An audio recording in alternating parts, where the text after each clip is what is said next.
Magandang araw po mga kasinauna. Nandito naman po tayo ngayon para po sa panlabing-isa sa bumubuo pa rin po ng English series. Malapit-lapit na po tayong mayari sa ating English series, mga ilang piraso na lang po. Ito naman po tayo, silipin po natin ng 50 pesos English series banknote kung ano ang kanyang itsura. Ayan po mga kasinauna. Sa harapang bahagi po ng banknote ay makikita po natin ang portrait o ang larawan ni Antonio Luna. Opo, kapatid siya ni General Luna, ni Juan Luna. General Juan Luna. Kapatid po siya ni Antonio Luna. Ayan. Ito po yung pintor. Siya po yung gumuhit ng spolarium. At sa bandang itaas naman pong parte ng banknote ay makikita po natin ang Central Bank of the Philippines. This note is a liability of the Central Bank and is fully guaranteed by the government of the Republic of the Philippines. Sa kaliwang parte naman po, sa itaas, sa ibaba, ganun din po sa kanan, itaas, ibaba rin po makikita po natin ang logo na 50 pesos. Ayan po. Ayan, sa mga sulok po niya, kita po natin ang 50 pesos na logo. Ganon din po sa bandang gitna, ang salitang 50 pesos at ang kanya pong logo. At sa bandang kaliwa po ulit, makikita naman po natin ang prefix at ang serial number. Ito po ay ang nakuha natin ngayon ay ang single prefix po ang tawag dyan dahil iisa ang kanyang prefix. Yan, letter R lang po. Kadalasan po yan ay dalawa. Ayan. Sa bandang kaliwa po ulit, sa ibabang parte, makikita po natin ang pirma o signatory ng Presidente ng Pilipinas. At sa kanang bahagi naman po ay makikita naman natin ang pirma ng Governor of the Central Bank. Ang nakapirma po dito ay si President Diosdado Macapagal. At ang kanyang Governor of the Central Bank naman po nakasama ay si Andres B. Castillo.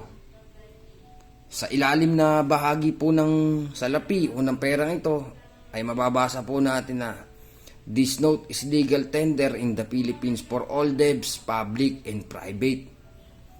At sa pinakailalim na banda po may maliit po dyan na mababasa Thomas De La Rue and Company Limited. Yan po yung gumawa.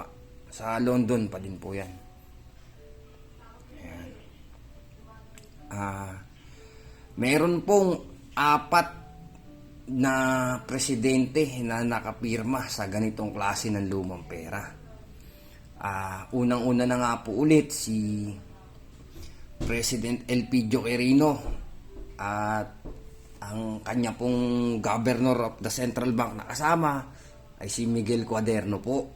Mula 1951 po yun hanggang 1953. Sumusunod naman po ay si President Ramon Magsaysay mula 1953 po hanggang 1957. Ang governor naman po nakasama doon ni President Ramon Magsaysay ay si Miguel Cuaderno pa din po.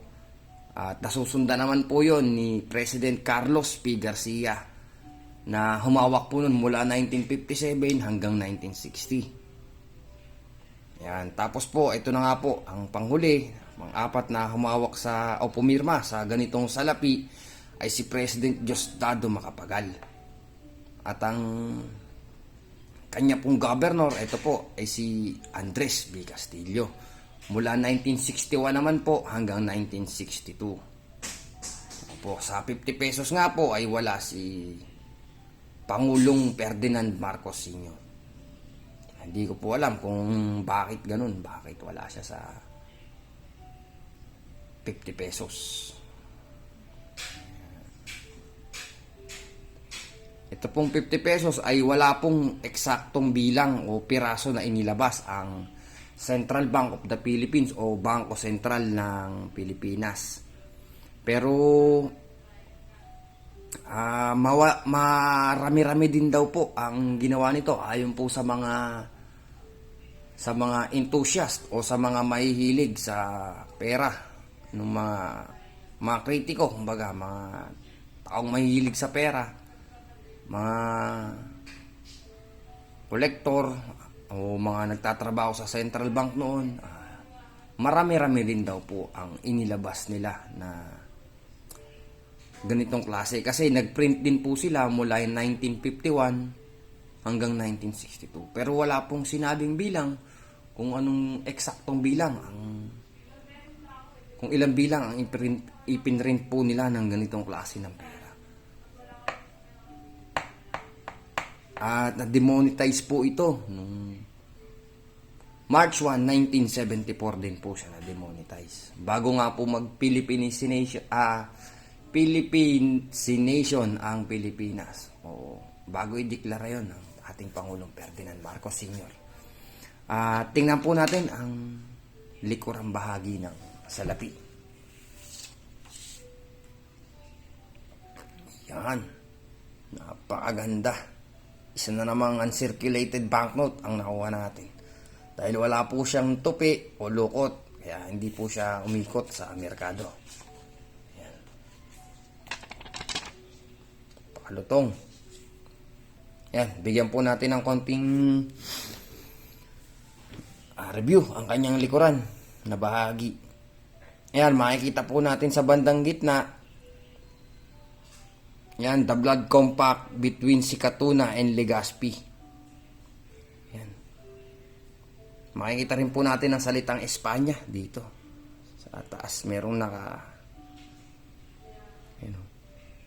Espanya, meron ako nababasa. Hindi ko lang makita yung iba na sulat. Pero Espanya nababasa ko. Kalinaw pa naman ang detalye ng pera ito. Balik po tayo dito po sa bandang kaliwa, sa itaas at sa ibaba po. Ganun din po sa kanan ang salitang 50 pesos. Tapos napapalibutan din po siya ng maliliit na 50 pesos. Ayan, na nakaprint. Sa kaliwat kanang bahaging parte din po. Kulay maroon po ang likuran nito. Ayan, kulay maroon po siya. Paganda. Balik po tayo sa harapan.